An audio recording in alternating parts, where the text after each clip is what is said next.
Hello friends, welcome back to my channel. So friends, Jyoti की मोटी blogs में आप लोगों का बहुत बहुत स्वागत है।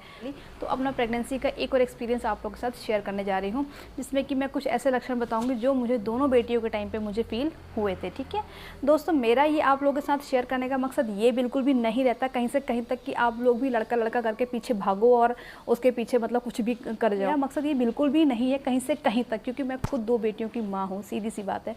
बट ये है कि मैं अब जब मैं प्रेग्नेंट थी तो मैं बहुत ज़्यादा वीडियो देखा करती थी, तो बस मैं उसी से इंस्पायर्ड होकर मतलब मैंने ये चैनल बनाया है और मैं सिर्फ अपने एक्सपीरियंसेस शेयर करती हूँ कि मे भी आपकी क्यूरियोसिटी कुछ कम हो सके। ऐसा नहीं है कि हाँ कि मैंने बोल दिया है तो यही होगा, है ना, क्योंकि सबके हार्मोनल चेंजेस अलग हैं और होना सबके साथ जो होना है वो होना है ना। दोनों बेटियों के टाइम पे कुछ ऐसे लक्षण हैं जो मुझे सेकेंड मंथ में जो मुझे लक्षण फील हुआ था, मैं वो बताती हूँ आपको। स्पेशली मैं बता रही हूँ फूड क्रेविंग्स, क्योंकि दोनों टाइम पे मुझे बिल्कुल सेम रही थी फूड। दोनों टाइम पे मुझे सॉल्टी की ओर जो है, मतलब मेरे को क्रेविंग नहीं कह सकती मैं उसे, वैसे क्रेविंग मैंने गलत बोल दिया, क्रेविंग नहीं, बट एक जो थोड़ा बहुत भी जो मैं खा पाती थी, क्योंकि क्रेविंग तो मुझे सच में दोनों प्रेगनेंसी में फूड क्रेविंग हुई ही नहीं।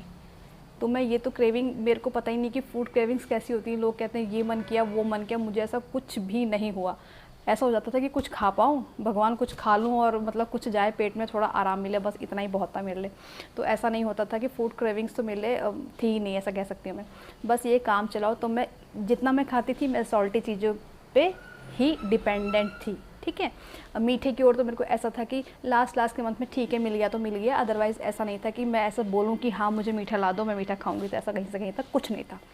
दूसरा लक्षण मुझे फील हुआ था, मैं गेहूँ आटा है, आटे को देख के मतलब मुझे इतना, दोनों के टाइम पे इतनी ज़्यादा, मतलब हद से ज़्यादा डिलीवरी के बाद भी मैंने मतलब मुझे स्मेल आती थी। तीसरा जो मुझे सेम था, वो तीसरा सेम ये था कि दोनों के टाइम पे जो है वो मेरी हेयर ग्रोथ जो है, वो मेरी बालों की ग्रोथ जो है वो इतने, मतलब वैसे मोटे हैं मेरे बाल, लेकिन उस टाइम पे मेरे को एक भी हेयर फॉल नहीं होता था। मेरे को प्रेगनेंसी के टाइम पे एक भी हेयर फॉल नहीं होता था। आप लोग मे बी अपने से मैच कर लीजिएगा, मे बी आप लोगों के साथ भी हो रहा हो या हुआ हो, तो आप लोग देखिएगा। मैं बता रही हूँ अपना कि मेरे को जो है वो हेयर फॉल जो है वो नहीं हुआ था प्रेगनेंसी में। मेरी दो बेटियाँ हैं तो मेरे को हेयर फॉल नहीं था। ठीक है, हाँ ऐसा भी कह सकते हैं कि मैंने नारियल पानी बहुत ज़्यादा पिया। मैं फर्स्ट प्रेगनेंसी में भी नारियल पानी अच्छा खासा लेती थी और सेकंड में भी मैंने नारियल पानी अच्छा खासा लिया है, नो डाउट। तो मैं इस चीज़ को भी मेंशन कर देती हूँ, मे बी ड्यू टू नारियल पानी मुझे मेरे हेयर अच्छे रहे हों, बट अभी कुछ भी हो सकता है रीज़न। तो मेरे को ये सिम्टम्स था तो मैंने शेयर किया। ठीक, तो फोर्थ में ये था कि मेरे को जो लोअर एब्डोमिनल पेन रहता था, लोअर एब्डोमिनल एक चुभन सी मुझे रहती थी, चुभन टाइप की बनी रहती थी मुझे। हाँ, फर्स्ट प्रेगनेंसी में वो चुभन की वजह से जो है मुझे ब्लीडिंग चालू हो गई थी, इस टाइप से हुआ था। ठीक है, सेकंड में मुझे ब्लीडिंग तो नहीं हुई थी, बट मुझे जो वाइट एक तरह का वाइट पानी जैसा ट्रांसपेरेंट डिस्चार्ज कह सकते हैं, पानी की तरह ट्रांसपेरेंट डिस्चार्ज जो मुझे फर्स्ट टू टिल डिलीवरी, ठीक है, फर्स्ट मतलब जो जैसे कंसीव हुआ तब से वो शुरू हुआ और डिलीवरी होने तक वो मुझे होता रहा। कैसा ट्रांसपेरेंट टाइप का डिस्चार्ज, एक पानी के जैसा मुझे कंटिन्यू बना रहा। और मैं एक चीज़ और बताऊं कि आप लोग जो लोग हम मतलब, क्योंकि मेरे को सेकंड प्रेगनेंसी थी, तो थोड़ा सा सेकंड में क्या रहता है, सेकंड प्रेगनेंसी में ऐसा रहता है कि हमें डर कम रहता है, कॉन्फिडेंस ज़्यादा आता है, क्योंकि हम एक्सपीरियंस हो चुके होते हैं फर्स्ट प्रेगनेंसी की वजह से। तो सेकंड में थोड़ा डर कम था, तो इस वजह से मैं बार बार डॉक्टर के पास नहीं भागती थी। अदरवाइज़ अगर फर्स्ट प्रेगनेंसी होती और इस तरह का डिस्चार्ज बना रहता कंटिन्यू 9 महीने तक, तो फिर तो 10 जगह भाग जाना था टेंशन के मारे कि ये क्या, डॉक्टर प्लीज़ देखो देखो देखो। बट इस बार ऐसा था कि ऐसा नहीं था कि मैंने पैड्स वगैरह यूज़ किए, बट ये है कि हाँ ठीक है, पैंटी मुझे चेंज करनी पड़ जाती थी, 2-3 बार मैं चेंज कर लेती थी, लेकिन बहुत ज़्यादा नहीं होता था, लेकिन होता था। जब मैं बैठती थी प्रेशर बनता था, पेट मतलब पेट का जो वेट, जब जैसे जैसे जो है पेट का वेट बढ़ने लगा, तो वो थोड़ा थोड़ा उसकी जो क्वांटिटी थी वो बढ़ने लगी थी डिस्चार्ज की। लेकिन उसकी वजह से कभी भी मुझे कोई ऐसे ईचिंग, इरिटेशन, इन्फेक्शन इस टाइप से कोई स्मेल वगैरह नहीं रहती थी। मेन दिक्कत रहती कि अगर आपके जो भी डिस्चार्ज है उसमें स्मेल आ रही है, तो ये एक तरह का जो खतरे का संकेत है, ऐसा कह सकते हैं। तो तुरंत से डॉक्टर को कंसल्ट करना पड़ता है, या कुछ ब्लीडिंग वगैरह इस टाइप से आए तो तुरंत से करना पड़ता है। ठीक है, तो उसमें कुछ इन्फेक्शन नहीं था, कुछ मतलब ईचिंग, इरिटेशन नहीं थी उस मेरे को जो डिस्चार्ज था। सेकेंड की बात कर रही हूँ, दूसरी बेटी की।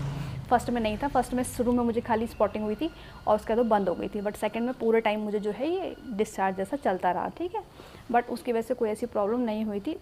कुछ इरिटेशन टाइप का, मतलब मुझे अनकंफर्ट तो होता ही है कुछ लिक्विड अगर आपसे फ्लो होगा तो, बट उसकी वजह से कोई प्रॉब्लम नहीं हुई थी। तो अगर आप लोगों के साथ भी ऐसा हो रहा है तो टेंशन लेने की ज़रूरत नहीं है।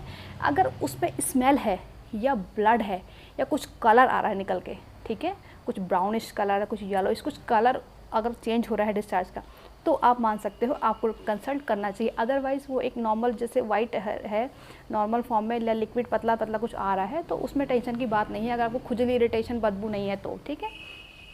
तो क्योंकि प्रेगनेंसी में छोटी छोटी चीज़ों के लिए फर्स्ट प्रेगनेंसी में हम लोग इतना ज़्यादा घबरा जाते हैं कि डॉक्टर के पास भागते हैं तुरंत से, और वहाँ जाके हमें पता चलता है कि ये तो नॉर्मल है, ये तो नॉर्मल है। क्योंकि सही बात है, प्रेगनेंसी है भाई, बच्चा हमने अंदर रखा है, तो सोचो कितने ज़्यादा हार्मोनल चेंजेस हमारे अंदर हो रहे होंगे। तो उस हार्मोनल चेंजेस की वजह से हमारा शरीर भी तो कुछ ना कुछ रिएक्शन करेगा ही करेगा ना। तो बस वही सब रिएक्शन जो होते हैं जो हमें देखने को मिलते हैं कि हमें ऐसा हो गया, आज इधर दर्द, कल उधर दर्द, आज इधर चुभन, आज सर में दर्द, कमर में दर्द, पैर में दर्द। तो ये सारी चीज़ें बहुत कॉमन होती हैं जो हम फर्स्ट प्रेगनेंसी में जो है हमें डर लगता है, तो वो सब चीज़ें बहुत कॉमन होती हैं, ठीक है। दोनों के टाइम पे मुझे जो है पेट मेरा नीचे की ओर नहीं था, पेट मेरा ऊपर की ओर था। जो मेरा बेली है वो ऊपर की ओर था, ठीक है, नीचे की ओर नहीं था बिल्कुल भी। तो बॉय के टाइम पे ऐसा कहते हैं कि जो पूरा वेट होता है वो पेट में होता है, तो नीचे की ओर पेट जो होता है वो डाउन हो जाता है। बट मेरा नहीं था, मेरा पेट दोनों के टाइम पे उठा हुआ था, ऊपर की ओर था दोनों के टाइम पे। और जो लेनिया नेग्रा लाइन है, नाभि लाइन है, वो दोनों के टाइम पे टेढ़ी थी मेरे को। एक के टाइम पे नाभि से नीचे थी बड़ी के टाइम पे, और छोटी के टाइम पे नाभि से ऊपर थी बट टेढ़ी थी। दोनों के टाइम पे लाइन जो थी वो टेढ़ी थी मेरी। सबसे इंपॉर्टेंट लक्षण मैं आपको बताऊं कि मैं दोनों के टाइम पे राइट साइड में सोती थी। दोनों के टाइम पे थ्रू आउट प्रेगनेंसी में राइट साइड में सोई हूँ। मतलब लास्ट में आके थोड़ा बहुत हुआ होगा लेफ़्ट साइड भी, बट लेकिन मेरे को अच्छे से पता है दोनों के टाइम पे मैं राइट साइड में ही सोई हूँ। तो और इसके अलावा जो बेबी की पोजीशन थी, मुझे बेबी जो फील होता था सबसे ज़्यादा, बेबी का मोमेंट, वो मुझे लेफ़्ट साइड में फ़ील होता था। तो दोस्तों ये मेरे कुछ अपने एक्सपीरियंस से जो मैंने आप लोगों के साथ शेयर किए हैं। उम्मीद करूँगी कि मे बी आपकी क्यूरियोसिटी थोड़ी बहुत कम होगी। तो प्लीज़ मुझे कमेंट कीजिएगा, अच्छे कमेंट कीजिएगा। मेरा इंट्यूशन कहीं से कहीं तक आपको मिसगाइड करना नहीं है, ठीक है। See you soon in my next video. Thank you so much friends.